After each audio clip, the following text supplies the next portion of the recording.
Hi, my name is John. And I'm Lloyd. And we are the hosts of Pint of Comics, a podcast all about pop culture. Lloyd, what do we do sometimes on Pint of Comics that people might want to know about before they listen? Well, sometimes we drop spoilers and sometimes we swear like sailors. So, if you're okay with that stuff, listen in and enjoy the show.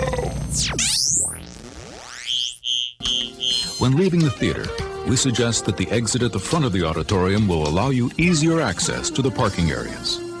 Thank you.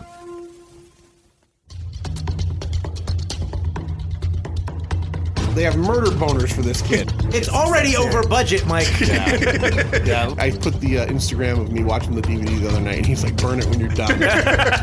This is a really bad IMDb summary. Okay. Dante's Peak is worse than Volcano. Shut up. Dante's Peak is worse. You don't need to start It's fights worse. here, John. Shut up. It's dumb. No. Okay. All right, I get excited. Subject is just past Flower Bowl. I'm about 30 yards back. Stay with him. I'm coming on your right. I can't see him. Where is he? He's in front of the Pier 1 truck. All right, you just passed the Flower Bowl. They'll be coming up pretty soon. So just slow down a little, Dale. Pump, man. Pump. We interrupt your regularly scheduled Pint of Comics episode to bring you something different. I'm Mike Field. And I'm Mike Butler. And you're listening to the Forgotten Cinema's takeover of Pint of Comics. For the next 4 weeks, each episode we highlight a film that for a variety of reasons was forgotten by audiences. Whether it be because a more popular movie was released at the same time, or the movie simply didn't catch on with an audience in its initial run. We'll be joined on this journey by Al, a hologram that only Sam can see and hear. Wait, no, sorry, that's the Quantum Leap opening, which we like quite a bit on Forgotten Cinema. We'll be joined by Pint of Comics' own John Amenta, and all of us will discuss what we love about the movie, or perhaps don't love about it, but we'll always recommend you revisit it. If you enjoy these 4 episodes, you can find more Forgotten Cinema on all your podcast platforms. Hey, Butler, what's going on? Nothing much. How you doing? I'm doing all right. Looks like John's back for another guest. How you doing, John? Woo woo. Good to be back. We're in our Wallingford studio here for Forgotten Cinema. We call it the 215 up here. Oh, excuse me. The 215 or the 250? 215. 215. Yeah. Okay. Well, so 215 now. There it is. Hey, you're the boss. Well, so this is the first of 2 90s films that we're doing coming up. Today being the first 90s film from 1994. I'm not going to get into it because it's a tough watch. Butler, what are we doing this week? We're doing 1994's The Chase, starring Charlie Sheen. Jack Hammond is sentenced to a life in prison, but manages to escape. To get away from the police, he takes a girl hostage and drives off in her car. The girl happens to be the only daughter of one of the richest men in the state. In a while, the car chase is being broadcast live on every TV channel, covering the event from helicopters, the backseat of the police car, and the pavement of the highway, etc. This is a really bad IMDb summary. Was the etc. in the summary? Yes. Excellent. Not only in the summary, how the summary ended. It's like yada, yada, yada. Blah, blah, blah, car chase, Charlie Sheen, blah, blah, blah, blah, blah, Butterfinger bar, blah, blah, blah. Yada, yada, yada over the best part. I mentioned the bisque. All right, anyways. Sorry. I know. So The Chase has a runtime of 97 minutes. It's rated PG-13. Production budget of $4.5 million. It came out on March 4th, 1994. It actually came out into 1,600 theaters. I think I actually worked at the Fourplex, and I think this came out at the Fourplex where I worked in Milford. Because I started in 93, so. I saw this in the theaters. Yeah, I think I did too. So I think this was one of those movies. But anyways, opening weekend I did $3.4 million. Domestic and worldwide are the same, $7.9 million. So probably broke even. I know that it became a cult hit afterwards, and we can get into that a little bit. Yeah. Production company was Elways and Wyman and 20th Century Fox, and it was distributed by 20th Century Fox. Okay, so the 4th of March, it went up against Greedy. Butler, you remember that episode? I do like that movie quite a bit. Yes, and we did an episode on Forgotten Cinema. It also came up against Angie, What's Eating Gilbert Grape, and then in a limited release, China Moon and Sirens. Those ring any bells for you? Sirens is wasn't that Supermodels? Like, wasn't that like so, Australian? yeah. I remember. I think Elle McPherson was in that. I think so. Yeah. Yes. I believe that had. Yeah, maybe there was a nipple slip or something. I remember people talking about Sirens a lot at that point. Yeah. Did you ever see What's Eating Gilbert Grape? Yeah, I saw it in the theaters actually. Nice. Yeah, it was a good movie. It's not one I've ever really revisited. It's hard. It's a hard read. It's kind of a hard watch. It's serious. Even though it's kind of whimsical, it's serious stuff. And very good movie. And obviously, probably the first real Leonardo DiCaprio kind of coming out thing, where wow, this kid's really good. Yeah, because he was probably I know he was in Growing Pains for a little bit. So and then I think this was one of those movies. Yeah, well, I think the first movie he kind of got noticed for was I can't remember the name of it, This Boy's Life. Yes. Yeah. And then this was the first one where he kind of really showed range. The De Niro film. Yeah. Yeah. The where he was the Boy Scout. Yeah, and he was like, hard on him and stuff like that. Totally hard. Total dickhead. Yeah. Did you ever see Greedy? No, I listened to your episode though. You need to watch Greedy. Greedy's funny. I love Michael J. Fox, so I should check it out for sure. So then on the next weekend's the 11th, obviously, but in between on that Wednesday, The Ref came out. We both love The Ref, Mike. This is some deja vu. I know, this is exactly what you said for Greedy. It's like we've probably, if you go back to the Ref episode and the Greedy episode, these movies have already talked about all these movies, which happens quite often. I know you've seen The Ref. I saw it in the theaters like 3 times. Like that was back in the day when me and my friends would just go see movies over and over again. Yeah, and I absolutely loved it. I still, to this day, I haven't seen it in a long time, but I still think of the scene where he takes the little the Jesus cookie and he eats that. Jesus Christ. So on the 11th, the week after, you had Lightning Jack. Everyone loves that. Guarding Tess, which I think we might want to put that on the list. That'd be a good one to put on there. And then the limited release, 4 Weddings and a Funeral, and the Hudsucker Proxy, which I love. I love the Hudsucker Proxy. I still think we should put that on there because I don't think enough people have seen that. Have you seen that? I've never seen it. Yeah, that's a Coen Brothers film. Yeah, I know what it is. It's, that's a great film. It's like one of their first. Paul Newman. Yeah, I remember it coming out. I just never saw it. Great film, really good film. We'll put it on the list. So the week before, the 25th of February, he's putting it on the list right now. Otherwise, I'll forget. The week before, the 25th of February, you had Sugar Hill. That's the Wesley Snipes. Is that Wesley Snipes? Yeah, it was. Yeah. I think it was maybe like the 2 brothers like that were like it was like a gangster movie. Yeah. 8 Seconds. I think that's with Luke Perry. Yes, I was going to use his name, Dylan from and In the Name of the Father, which is another good movie that I recommend. Okay, so this film, The Chase, is written and directed by Adam Rifkin, who has done Detroit Rock City, The Last Movie Star, Look, Small Soldiers, Mouse Hunt, and Underdog. He actually wrote Small Soldiers, Mouse Hunt, and Underdog. Those are his writing credits. He didn't direct those. He did direct Detroit Rock City, Last Movie Star, and Look, but I think he also wrote those as well. Okay. You had cinematography by Alan Jones, who did Dirty Weekend, Never on Tuesday, and he was an assistant cameraman on Enemy Mine. That's the Louis Gossett Jr. as an alien. Dennis Quaid. Oh, fuck yeah. You remember that? Enemy Mine's good. Yeah. That might be a good one for the list. I think it's on there. Is it? I could swear it's on there. You're right. Yeah. Composer was Richard Gibbs. He's done the TV show Battlestar Galactica, I believe the remake.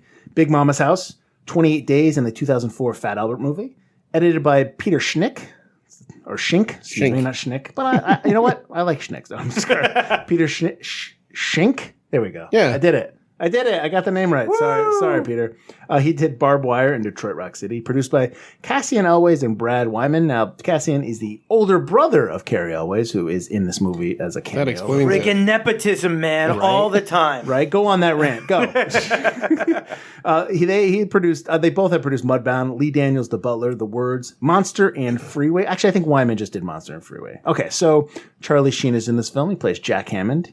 I don't know if people are aware of Charlie Sheen, but he's in the movie called Wall Street. He's also in Hot Shots 1 and 2, well, part 2, and the TV show 2.5 Men. I can't think of any other credit where maybe like people would know. Fucking Platoon. Sheen. Yeah, you're right. Yep. That's my bad. And Platoon. Good job. Charlie Sheen, with all of his problems, like 10 years ago, and falling apart on live TV, and all that.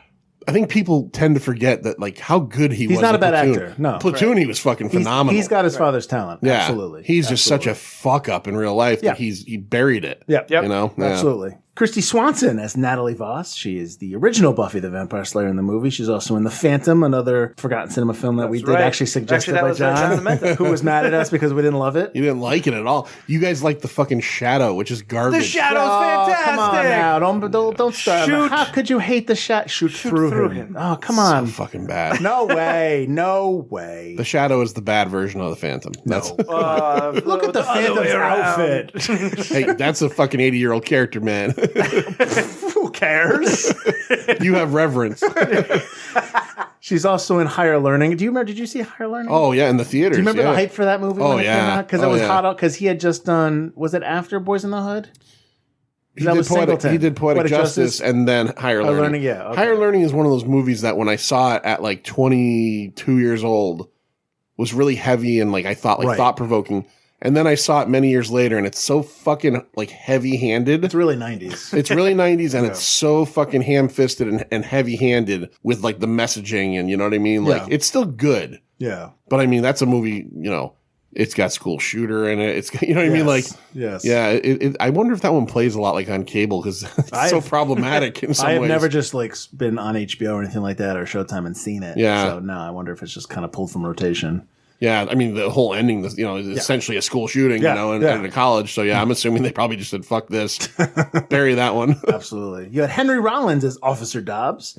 He's in the movie Feast. That was one of the first films, or the second or third film in the Project Greenlight movie. Second Project Greenlight movie. Yeah. He was also in Johnny Mnemonic, and obviously he is a well-known singer songwriter. Yep. Josh Mosdell as Officer Figus. I don't know if I said his name right. I'm gonna tell you right now. I only know him as the principal in Billy Madison. Billy Madison. His father was Zero Mosdell, who was in the producers. He's also in City Slickers and The Money Pit.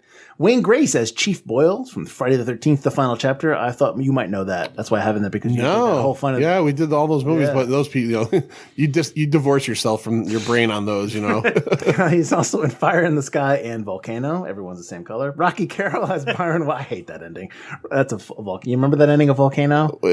Was that worse than Dante's Peak or no? Okay. Dante's Peak is worse than Volcano. Shut up. Dante's Peak is worse. You don't need to start fights here, John. Shut up. It's dumb. No. Volcano is stupid. Dante's Peak is dumb. No, that's wrong. Dante's Peak is really good. Maybe they're just both really bad. Dante's Peak is good. Volcano's at the end when all the ash is falling at everyone and the kids are like, look, Dad, everyone looks the same. I'm not saying that's not a dumb line. It's a dumb line. I want to invite you guys back, right? Because I had a plan for when verses. When I get the pint back from you guys.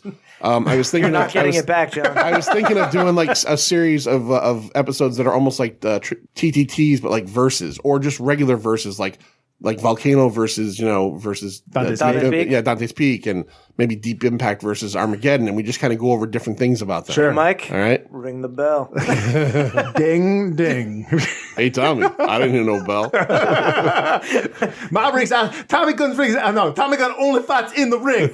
My ring's outside. Let's do it. Butler's ring's the recording studio. I only fight by a microphone. Fair. Where were we? Rocky Carroll as Byron Wilder. He's in Crimson Tide, the TV show NCIS, and Born on the 4th of July. Ray Wise is Dalton Voss. X-Men First Class, Jeepers Creepers 2, and obviously Jurassic City, which everyone knows. He's in a lot of bad movies. He's in Twin Peaks. He's also in Twin Peaks. Come on, you're missing the big one. The big one. What is it? Dr. Alec Holland in Swamp Thing. He is the human version of Swamp Thing. Are we talking about the TV show or the movie? Movie. I haven't seen the movie in forever. Okay. So, I forgot about that too. Yeah. He is the human character that becomes Swamp Thing. Okay, cool. Yeah. I always think about him in Twin Peaks. He's really good in Twin Peaks. Yeah, he was really good on a show that I liked quite a bit 15 years ago on CW that Kevin Smith started called Reaper. Oh, yep. He played the devil. Yep. And the show was fun. It was like a Buffy knockoff, but he was fucking great in it. Marshall Bell as Ari Josephson. He's in Total Recall, Starship Troopers, and he's in a Geico commercial. That's right. He's the guy with Quado. But he's also in that Geico commercial where there's bears. Yogi the bear comes and he's in the tree hiding. I'm like, that's the guy from Total Recall. Why are we putting him off to the side here? Because Total Recall was 30 years ago. But still, let's show some respect. Yeah. And then you have a bunch of cameos. You have obviously had Flea and Anthony Kiedis from Red Hot Chili Peppers. They're based. I think Flea's playing his Back to the Future character. It's essentially his back. Yeah. And then Ron Jeremy's in this. Everyone the Hedgehog. I saw that. Yeah. I was like, oh, get him out of there. That's why you're not seeing the face anywhere. And then Cary Elwes is in this real quickly. As his name is Steve Horsegroovy. That's great. I know. Horsegroovy? That's his name. Wow. That's his name in the credit. Steve Horsegroovy.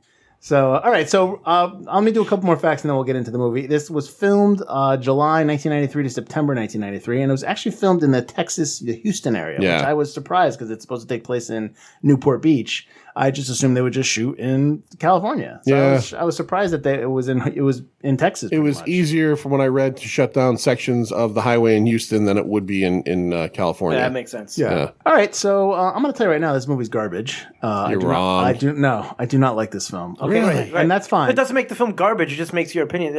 My opinion of this film is that it's garbage. Is that better? Is that better? Oh, one more fact. I'm sorry. This finished 5th in its opening weekend. And then dropped to 13th in the second weekend. What Field's saying is, here's salt in your eyes. No. I'm just saying, number one that week was Ace Ventura. That was a hit. Number one, Ace Ventura was probably number one for about 2 months. Correct. So that's my last fact. Okay, so I'm going to come this negative. All right, so you guys can tell me. I get the nostalgic view like why you liked it because you were Right. younger. John and I are the same age pretty much. Yeah. I understand. I don't understand why you like this movie, but you, Mike. I watched it growing up. Yeah. Yeah, so I get that. It leaks 90s. Okay, that's fine. Yeah. Yeah. But if you can somehow separate the nostalgic vibe. Oh, it's bad. Okay, thank you. It's bad. It's not a good movie, but it's a fun movie. Okay, then Yeah. all right, well, fine, whatever. John, what do you really like about this film? How about that? Let's start there. I'm not going to say it's a bad movie, but I understand where you're coming from and where you're coming from. It's not a great movie by any means, but you know what? It knows its place and it's entertaining. Yes. It's 90 minutes long, maybe 85, I think. Right? 97 minutes. Okay, really, 97 minutes. It's one of these movies that I love. I love movies that get to what they're getting to. It happens immediately. Yeah, in the first 120 seconds, Right. boom, he's got the girl. He's got the girl. We're going to get to the car. And I think what I like about it is you've got these two characters, the Sheen character and again, this isn't Platoon Sheen, but this is Sheen at his charismatic, probably best in terms of like this kind of role. Right. You kind of get the growth of the relationship between the two of them where you actually feel like you could understand where she might actually start to like this guy because, he's being very honest with her. He's being very forward with her. And then you kind of cut between all the caricatures that you get. You get the police chief who's screaming at everybody. And you get the rich father who make it happen. And you get the two bonehead cops and everybody is a caricature. It's a certain type of movie. It's a cartoon movie. I am entertained by it in the end. So I saw this movie way back in the theaters. When it came out on VHS, I probably owned it. And I used to watch it, throw it in here and there. I have not seen it in a clear probably 15 years. Right. So when I put it down on here, and I own the DVD. I bought it when it came out on DVD, I never watched it. So when I put it on the list for you guys and you picked it, I was like, cool, I get to watch it again. Correction. He picked it. Okay, he picked it. I have been wanting to put this on our list for forever, and he kept saying no. Well, you're welcome. No. So Yeah. So I knew, and you were negative about it, and every little, like, fuck this movie. I put the Instagram of me watching the DVD the other night, and he's like, burn it when you're done. But in the end, I think what I was trying to get to with that was that after watching it 15 years later, I was still amused by it. There's definitely some, what's the word? Heavy 90s cheese factor. Oh, it's got some cheese on there. Super cheese factor. There's some amateur, to some of the filmmaking, like, the scene where they show Kiedis and Flea stunt doubles. Like, they didn't even try to not make them not stunt doubles. But I just have fun with it. It's just, to me, a fun movie. And what I like about it was, if you read the Rifkin thing, his movie prior to this was The Dark Backward, which I've never seen, but it's like this really black comedy with Judd Nelson as like a stand-up comedian who grows a head on his back that starts to like tell jokes. And it sounds like an episode of The Crypt Keeper. Yeah, and it was his like big thing, like, and it failed horribly. And he said, if I'm going to make another movie, I've got to make some kind of popcorn movie to get people to pay attention, so I might get a chance to make another movie. He made this movie. This movie's an hour-and-a-half long car chase, Yeah.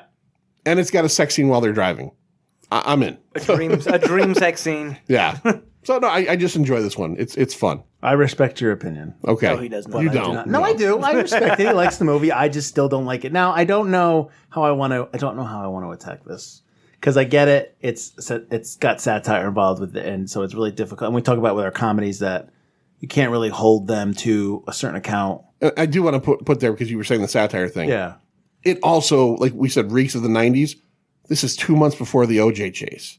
Yeah, exactly. Yeah. This is the beginning of the, like all the little jokes about like the cameramen and everybody hooking themselves up to that shit happened. Inside Edition. Yeah. Hard Absolutely, Edition. yeah. Every edition. So this really kind of captured a moment in our time, Yeah. in terms of, I know it's, from this small lens, but that news cycle thing, these people standing on the side of the roads waiting for the car to pass by. Mm-hmm. Yeah. Mm-hmm. I got you. No, I get that. And so, like I said, I don't want to be too critical in terms of, because I know what they're trying to do, so I don't want to undercut that. But I'm going to bring this up, and because we'll get to you, Butler. I'm sorry. We'll get to Sorry, you. I went off on a tangent. No, that's fine. That's fine. One of the things was you Butler, you liked how it just starts. You both like how it just starts and opens up. Right. And goes, that's fine. I go, but for me, I don't know if I like that I need to learn about Natalie Voss while the car is driving. Like, I need to be told by her what she is like and her family is like instead of seeing it. Like I need to, like I'm wondering if there needs to be maybe 5-10 minutes before she gets into the convenience store just to kind of like get an idea of where she's coming from. I think that'll slow it down because if you get that from her, then you need that from Jack Hammond. You need that from Charlie Sheen's character because you need. Then if she gets some time, he gets some time, and you can't have that because they have to get to the chase. The movie's called The Chase. Yeah, thanks. I know what the movie's called. It's the only thing of the movie. That's the only thing that's important. But then you have chunks of dialogue in while they're driving where I have to be told things that they've done and stuff that's happened with them. But what's being told to you as an audience member is also being told to the other character to form a connection between the two characters. It's still exposition. It's still breaking the show don't tell. That's all I'm saying. Like I know you talk about the chase, it's exciting, but there are 10 to 15 minutes of just talking. Right. And they're just, cameras inside the car, back and forth.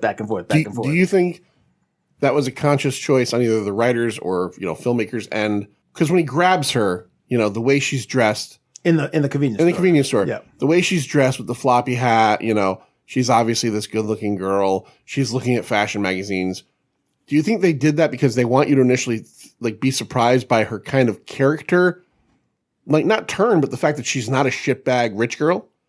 That's how I felt about it, was that he grabs her and you're like, oh, she's going to be a shitbag rich girl and it's going to be hard to believe. She never once hides behind her dad's stuff. She's immediately she is like, yes, this is my dad, and you don't know who he is, But then other than that, she's just immediately like, yeah, I don't like my stepmother. You're wrong about me. I kind of like that you learn as you go along because the expectation of what she is changed, and the expectation of what he is changed because in the beginning you're like, well, maybe this guy did rob a bank or so. You don't know what he did, right? And he's innocent, so it's kind of like both of their expectations of each other are turned on them, Right. Yeah. He's innocent, but he's convicted. He's convicted, and here's the thing: he's convicted. He's convicted. He has no weapon. He owns a clown suit, and they're like, it's terrible writing. It's so stupid. Exactly. Yeah, the neighbor said that the blood test came back negative, but it was inadmissible because it was filed wrong. Yeah, it's so ridiculous that he's. I would not want to live in this world where my neighbor could just go, yeah, John owns a Cowboys hat, and I'm in jail for 25 years. Yeah. I do think that the movie would have been better if you didn't know if he did it or not. I think that's what makes I love that about Shawshank is the kind of open-endedness of it. Although they make it seem like he didn't actually in Shawshank though in the story he did it. In the story he did it. The movie makes it more ambiguous. I like that less. I want Andy to not have done it. Well, it's a difference in the movie. You want to root for the hero. Right. Books are more complicated. I like it being ambiguous. I like the fact that Charlie Sheen's character, you like him, and she likes him. But I don't need to know he's definitely innocent. Okay. I would prefer to keep that open. Wait, hold on. I want to go back to your Shawshank thing. You want it to be ambiguous in Shawshank whether he did it or not? Which it's kind of not. The movie does have that guy who witnessed something. There's no way you're going to have that reaction at the end when you see him and they get together on the beach if you think that he did it. Yeah, he deserves to be free. Yeah. But if he did it, the suffering as well, though, too. Well, but yeah. If you kill the man, no matter how nice of a guy you are. Do you like Brad Pitt's character in Once Upon a Time in Hollywood? I know he's a shitbag. Because he did that thing. Oh, I know. And that's, we did our, on the QT episode where after the episode we talked about the book and how they say he did all that. Yeah. And I'm like, fuck, that kind of makes me not like this guy as much. Because then you watch it and it's still like, no, he's still fun. He's still kind of cool. Yeah. Well, he's certainly the coolest murderer. His wife was kind of. She was nagging him. Yeah. I'm joking. All right, so what? I guess give me something else you like that maybe I'm missing. What am I not understanding? Both of you. What am I not understanding? I like what John brought up about the fact that it's like a comic or a cartoon. It's larger than life. It is something you would see maybe on like a pulp comic book page. All the characters are just exactly what they are. All the shots. Henry Rollins' character. What's the other cop? Officer Dobbs and Josh Mosdell. Officer Dobbs and Officer Figgis. Figgis, yeah. Dobbs and Figgis are very different, but also kind of caricatures of each other. I enjoy that. I enjoy the director in the back, the way he looks with the red glasses and the spiked up hair, and his dialogue almost comes off like a comic book panel. Yeah. And the way they are in the car, because of how they have to be shot, almost seem like you could do a comic panel version, like a version of this film. Yeah. I mean, even it's really quick because we had a pre-recorded version of it. Yeah, we had a bum watched copy, it because we couldn't find it. Yeah. Like it starts with this 90s opening of like, wow, and something explodes. Oh, with like the chase and then. Yeah. Yeah. Oh, no, like, it's so 90s. That's such a comic book kind of like opening. Yeah. And I think I really like that. I think it sets the tone for the movie as well as the colors of the film. This is a very colorful movie, which today you wouldn't get that in a movie called The Chase. It would be everything would be saturated or desaturated or like colored green. Well, you get plenty of color in Marvel films. What are you talking about? Well, that's the thing. It's like that's it. You don't get that in any other kind of like action film or chase film or drama film or action film. It's always like Marvel films are colorful. Anything else is saturated like with the green saturation to show it's like serious and gritty. Or John Wick's always blue saturation, something like that. I guess, Phil, here's a question for you. Yeah, hit me. Come on. There's got to be something you like about it. Interesting. It was funny because we were just talking about this earlier about how you can't just hate indiscriminately. Wow, I see. I'm looking at my notes. You guys have how many seasons of episodes of Forgotten Cinema? And have you watched any of the ones where I choose the film? It's all like this. I've heard some, but I almost think that this might be the one that he maybe hates the most. No, you didn't hear our original tank. Well, he didn't hate Rango. He literally was so indifferent to it. Okay, it didn't exist. I appreciate the fact that why Rifkin made the movie. Like, appreciate in terms of like you talked about the response. He needed it. Yeah, he needed another chance. I get that. I understand, like, I know a lot of Rollins and Mosdell stuff was ad-libbed. Like, they were doing that all on their own. So, for them to do that, that's impressive. The stunts were good in terms of just, like, they're really in the car, that's really happening, the flips, that kind of stuff. But, like, I'm sorry, there's not a lot of this movie I like. Nothing to grab onto. I mean, I think it's funny at the end when they're driving and he has them in the circle. And they're just all like following each other, that kind of thing. I thought that was funny. How about I'm gonna go back to being negative, but I want to talk about because you brought it up the sex scene. You like the sex scene? Well, hang on. That was more like I was saying that more as like who doesn't want to see that? But yeah, it's goofy for sure. How friggin' eye roll? How groan-inducing eye roll is it when he's like, "What are you doing?" And she's like, "Falling in love with you." Yep, and absolutely. I mean, come on. I agree. My note is. Let me look. Oh yeah, Charlie Sheen, executive producer. Yeah, but it's like, that was my list on it. I mean, I get it. Like, I get the when it goes to the dream sequence. Green screen. Yeah, I understand why you do that because when they're first trying to do it and she's trying to get on, trying to look at the road. Like, this is not happening. This is whatever you think's happening is not going to happen here. Yeah. My wife is like sitting next to me as I'm watching this and she's never seen it before. She's playing on the computer and she's like, he's not gonna be able to see the road. Yeah, I know.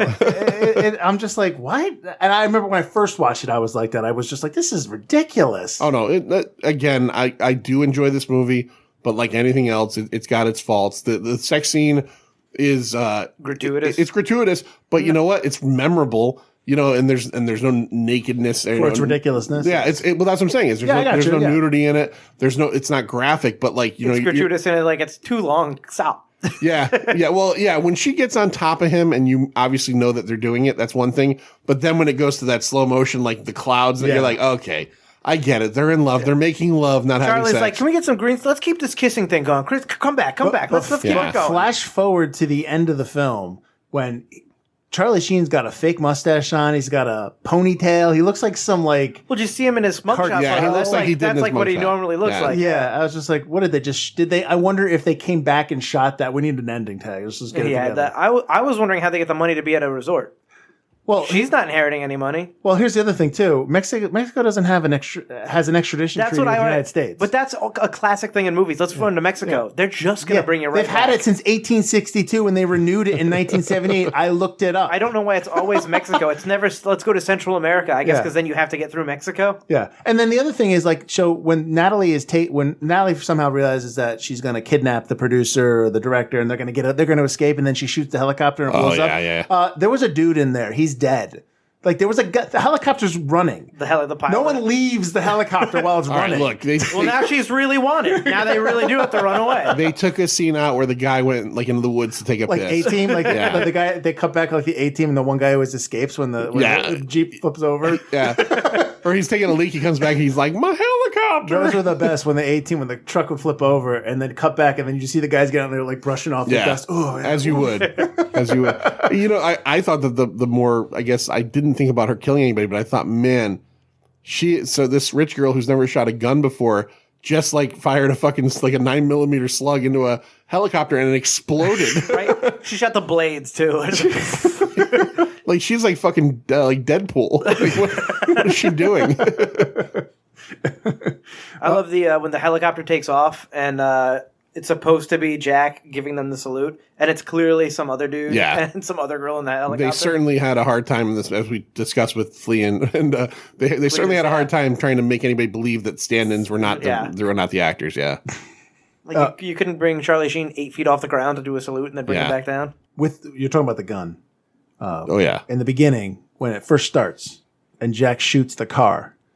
And he shoots the tires out of the cop car, yeah. And he's like, I didn't mean to do that. Why'd you pull the gun out? Why did you pull the gun out of the driver's side window to begin with? Because it's almost like they had to hit the bump so that you can still think that Jack Hammond's a good guy. Wait, when he shot the tires out? Yeah, because when he pulls he just shoots the tires. That's not what causes the flip. It does. Well, it causes the flip, but yeah. The police car comes up. He pulls the gun out, and then they cut to a shot of his car hitting a rock on the highway bump, and then he shoots it. Yeah. Because, God forbid Jack's a bad guy in this. Right. I just didn't understand. Well, they made it a point, too, for him to say, like, he hates guns. Right. They make him nervous. So I think they were trying to make you really feel like this guy is like you or me or, like anybody who's just in a fucking shit situation. See, yeah, and my problem with that, and another thing, I know you talked about the script, is a lot of his dialogue is like, I've heard it before. I mean, and to be fair, maybe I've heard it before since then. Maybe, you know what I mean?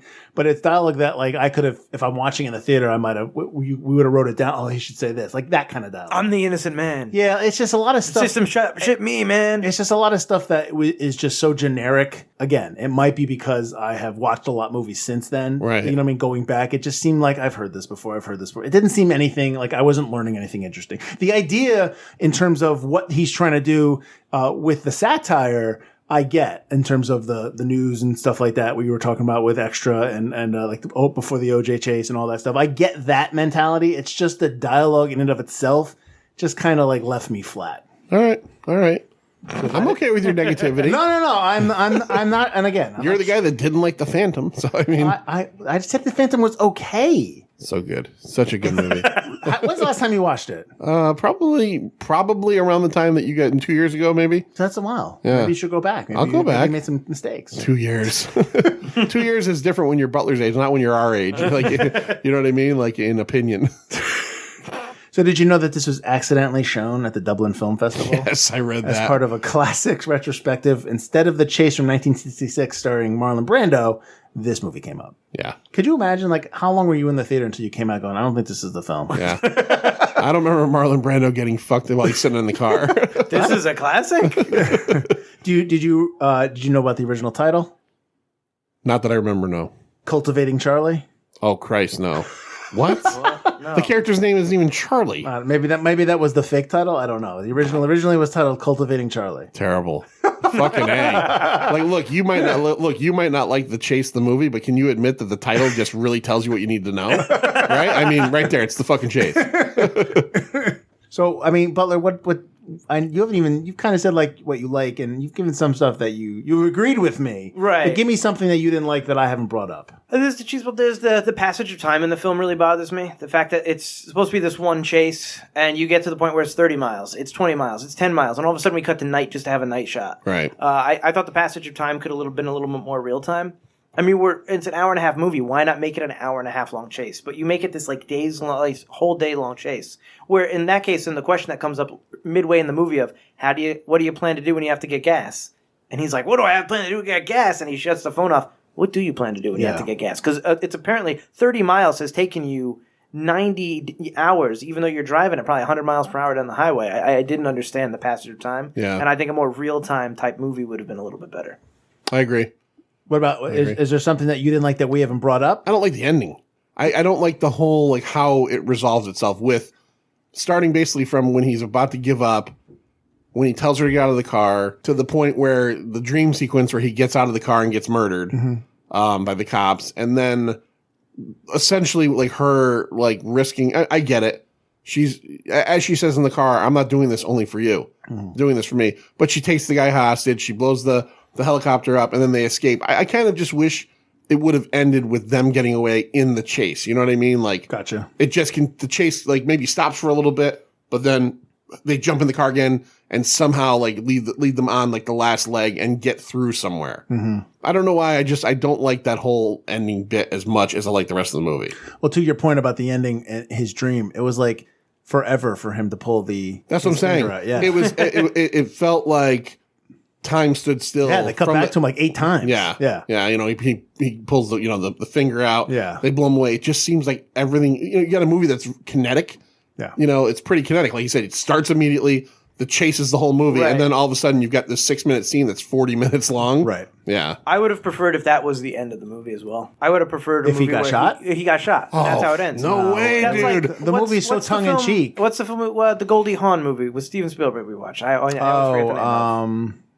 Oh my God. William Atherton, that one? Yeah. Yeah, I can't remember the name of it now. Film Express, right? Yeah, Sugarland. Yeah. Sugarland Sugarland. Express. Jeez. I'm getting old. Sugarland Express, the way that ends. I want something like that maybe, where But that's- Sheen doesn't get out. And it's yeah. like, I get that it's tongue-in-cheek, That's but the that thing, makes though. you think It's a there different are tone. consequences for your Yeah. actions kind of a thing. I will He still tell you this. shot and blew up cop cars and stuff like that. Yeah. I'll tell you this right now. I think most people probably, feel that my age would struggle to remember the chase because, I mean, you can't rent it anywhere. This is a cult movie at best. Sure.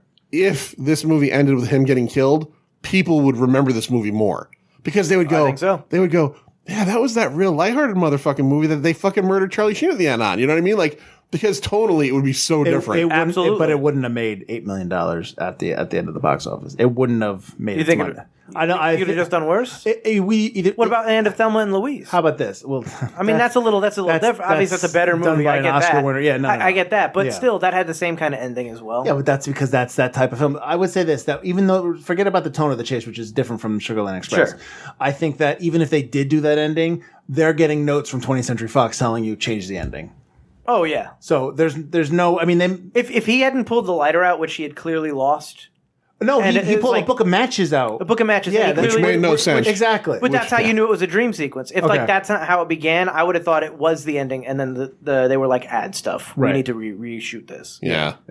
But he's got the matches, so you know, hey, that was definitely a dream the whole time. It would be known as like that comedy with like the crazy ending. Yeah. Which you is know. that's fine with me. Yeah. Let me ask you this. Do you think that we need the police stuff at the station? Do we need the Dalton Voss character at No. all?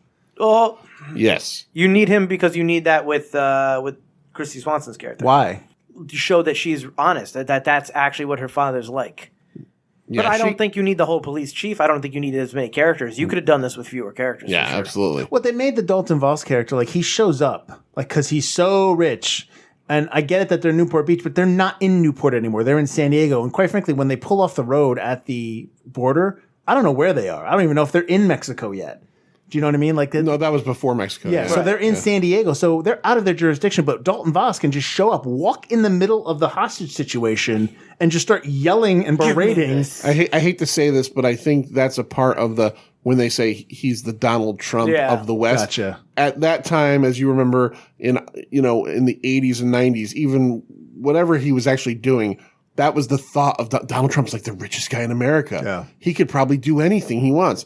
And I think that's what they're trying to say is that everybody like is in fear of this guy. Right. He could tell cops what to do. Obviously, the chief is running around like an asshole because of what this guy See, says. I only see, and what you're saying makes sense, and I agree with you. But in the movie, what I got was that he was the boss of Newport Beach. Do you know what I mean? Right. Because it was such a small town, and they were afraid. Whatever it is, like they were afraid of him. I think know what it's I supposed to mean? be the state of California is Gotcha. afraid of him. Gotcha.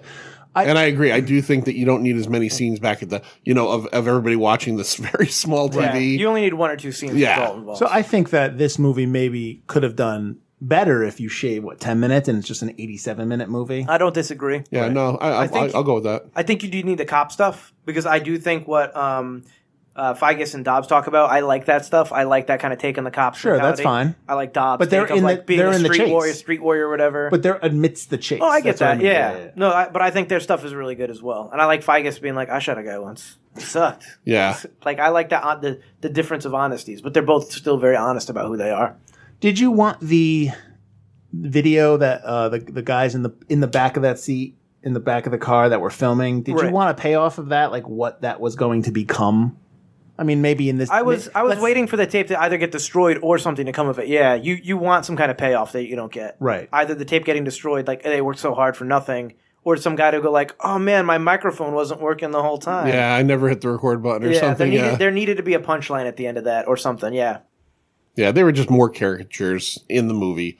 But you're right, there was nothing at the end. They were almost a second storyline, though. Yeah. So you kind of do want an end to that story that you don't get. I will cop to that. Oh, you're done. Do you think that Michael Bay stole the cadaver bit from this movie for Bad Boys 2? Absolutely. I haven't seen Bad Boys 2 in so long. I don't know if he stole it, but I will say that Josh Mosdell must have superpowers because he reaches over the hood, grabs a full-grown cadaver, man or female, and easily pulls it off. Two fingers, pulls it off of the car with one hand. Yeah. And I literally went, come on. Come fucking on. I love that his first reaction to get him off the car is to hit it a couple times. Yeah. But we talk about this a lot on our show. So I'm curious because I know you like this film, but and I know I mentioned the whole thing with Natalie. Okay, she's the only female character in this movie. How do you think she was written? Good. I bad? think she was written as what a 1990s Hollywood screenwriter would be like. She's written so well. She's written so independent. She doesn't like her father. She doesn't need money. She's her own independent woman. But no, overall, 2020, looking at it in 2020, I think she's written pretty poorly. She's pretty one note. She one note, and then she's gonna just blow and like have sex with her captor right away. That's the thing. It's just like she's a damsel in distress, and then the only way for her to kind of show her compassion that she is to have understands sex is to have with sex them. with them, which you could have done a different way. Because it's 1990s thinking that it's done well, but does not pass the Brechtel test. Yeah, yeah. What do you think about that, John? I agree. I mean, it's definitely, and let's not forget Christy Swanson, 1993. Christy Swanson, very hot. Yep. She did Playboy like 15 years later in like I think 39 or 40. Very hot. So Charlie Sheen obviously is going to go, I've got to have her on top of me at some point. Oh, yeah. That's an executive producer. As an executive producer, I mean, especially there's no knowing way. Charlie Sheen now, you know what he was probably like. You know right he then, was doing blow. There's no way he wasn't. You know what's funny? I thought he was older at this point, but I read the trivia that in the movie he says I'm about to turn 28. And he was 28 in that movie. That's hard partying right there. Yeah, because he looks like 35, 36. Yeah. He's I thought the same thing. I was like, no fucking way. Yeah, I'm like, that is a fucking hard 28, Carlos. Partying hard, yeah. Yeah, I mean, Christy Swanson's career, it kind of went away. Well, you know, what I mean? I don't know if you know much about her now, but she's like heavy right wing, and yeah, I know. Yeah, so I think she's kind of become like one of those Twitter celebrities that people you don't just kind of. You don't know how people get to that point. Yeah, you know, they're just whatever. Well, she had that whole thing. I don't know if you remember this. I never watched the show, but I remember when it was happening. She did one of those celebrity ice skating shows in the early 2000s, and she ended up falling in love with her partner who divorced his pregnant wife to be with her. God. So I think she just kind of became like less of an actress and more of a celebritard or whatever you want to call it. Yeah. The last thing I remember from her is she was in a Criminal Intent, Law & Order Criminal Intent episode. And she played this like Anna Nicole Smith character. Okay. And she was like, you know, she ends up getting murdered in the episode, but like she's not the murder that kicks off the episode. But it's basically like almost like Anna Nicole Smith, and she's kind of like drugged out, and her son dies, and she's confused and dazed, and it ended up being the nanny that was killing them all. But so that's the last thing, and that's the last thing I remember from her. That was like early 2000s. The last thing I ever saw her in was probably 10 years ago. I'd never normally watch these movies, but one like Saturday night, I turned on Sci-Fi Channel and I had cable, and she was in this. She was in one of those Sci-Fi Saturday night movies where there was a great white shark being transported on the roads in a tanker truck, as they do. Oh my god! And Absolutely. it's in like Louisiana, and the tanker truck goes into the swamp. So it's Swamp Shark. Swamp Shark! And she's like, I think she's like the sheriff of the town, you know. So it's essentially where all like B-level actors go to die. Of course. It's Sci-Fi Saturday Night. Yeah. Phil, did you not watch Psych 2, the movie? Oh, no, that's right. She's in the Psych film. She plays Lassiter's wife. So I'm okay with that. Yeah. You don't watch? Do you watch Psych? No, I've heard it's great. It is. Yeah. You would like it because it's got a lot of pop culture references in the show. Yeah. A lot of references. You would like it. I've always wanted to check it out because I know that now they're on like a series of movies, right? Yeah. So the show ended, and I think they've done 3 movies. The one of the guys in the film, in the movie, Timothy, how do you say his last name? Amundsen? The guy who plays Lassiter. He had a stroke in between like the movies. So like he's in the second film, but it's like half his face. Yeah. And so the third movie, is about, deals with a lot of that. His character has a stroke and stuff like that. Oh, okay. So it's interesting, but yeah. So you'd probably like the show a lot. All right, I'll check it out. You watched the show, right? I haven't watched it like religiously, like every single episode, but I do watch it when it was on. Yeah. So are we are we all 3 in agreement that the burn on his neck ends up being a tattoo? Oh, for sure. Yeah. Look, that whole scene, right? 2 things I have a problem with is, first of all, if she did that to you, me, or Butler, anybody, you would be fucking incapacitated.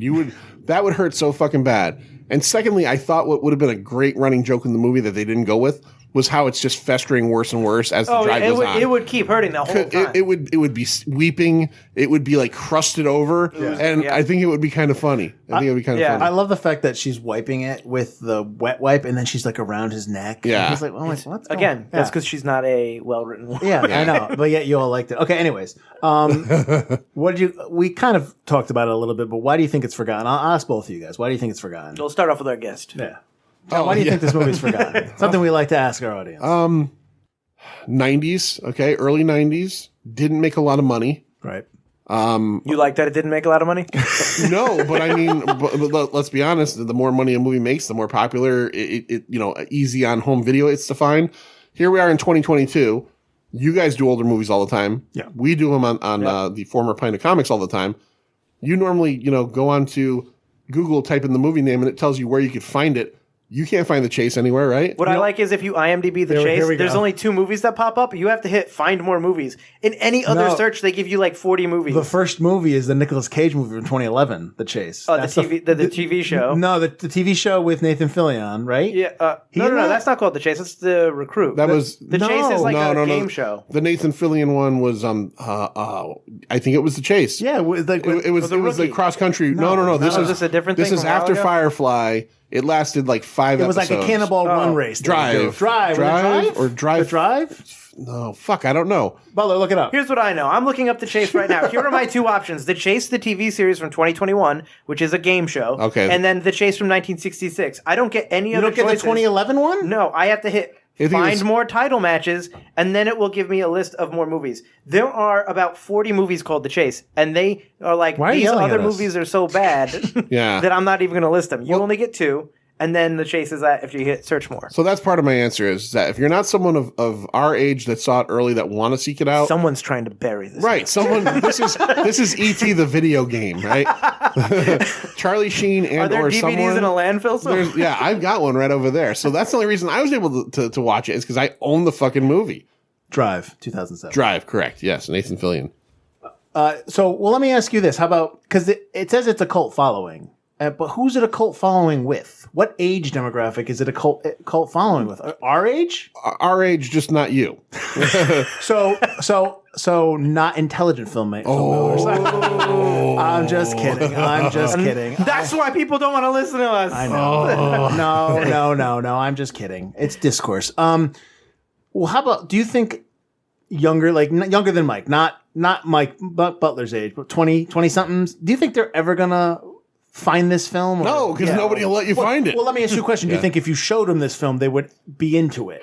Because if you talked about Butler, how it's such a movie of the 90s, it's a 90s film. Only I'm going to like anything early 30s. It's so 90s. That's I'm 34 now, and I was 7 when this came out.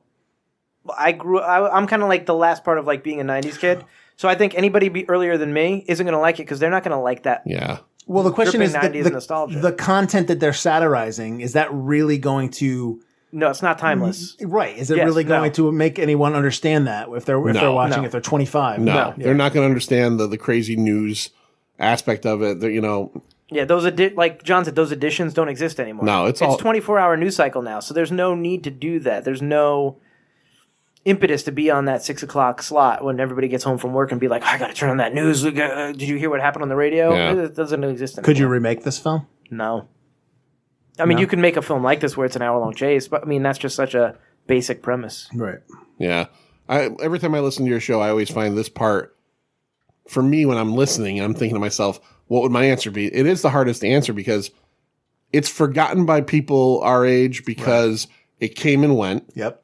When's the last time you saw it on an HBO or anything else? See, that's the thing. Growing up, it was on, at least throughout the entirety of the 90s, it was on all the time. I have a feeling this is just Now me it probably guessing. isn't. This was probably on Comedy Central a bunch at one point. Maybe, there was yeah. probably a period like 1998 or 99 that this played for at midnight for like a year. Yeah, you don't have to cut out a lot. You don't have to cut out a lot. When I was younger, it was on TV constantly. Right. But nowadays, it's gone, Yeah. Charlie Sheen is probably a big part of it because, look, he didn't get canceled. But he's problematic. And Yeah. he kind of canceled himself. People just don't care anymore. It's tough to watch him in it without thinking of who he is. The Charlie Sheen stuff that you're going to watch is the stuff that's like Wall Street, Platoon. Yeah, the Platoon, exactly. Platoon, That's yeah. what you'll see, or 2.5 Men since it continued. Right. That's the stuff you'll see. Yeah, right. no, And this is, in all honesty, this is probably a type of movie that if someone interviewed Charlie Sheen today and asked him about it, he'd probably go, it was garbage. You know what I mean? Like, I'm sure he's not like swinging, screaming to the skies about the greatness of The Chase. Right. Yeah. No. Agreed. All right. So I mean, I will never watch this again unless we have to do another episode. I'm not going to make you do nothing, man. John, tell me you forgot to record this episode. Oh my God. I never hit the button. All right, Butler, where can they find us? You can find us at ForgottenEntertainment.com or ForgottenCinemaPodcast.com, where we are available. While you're on ForgottenEntertainment.com, check out all the other great podcasts like On the QT, hosted by John, right there. It's a great show. I can't see you pointing. He's right there in spirit. I'm here. As well as a whole bunch of other podcasts. You can also find us on YouTube, Spotify, Google Play, Ghana Podcast if you're in India. Please watch us. Where did you go? And where are our downloads, Captivate?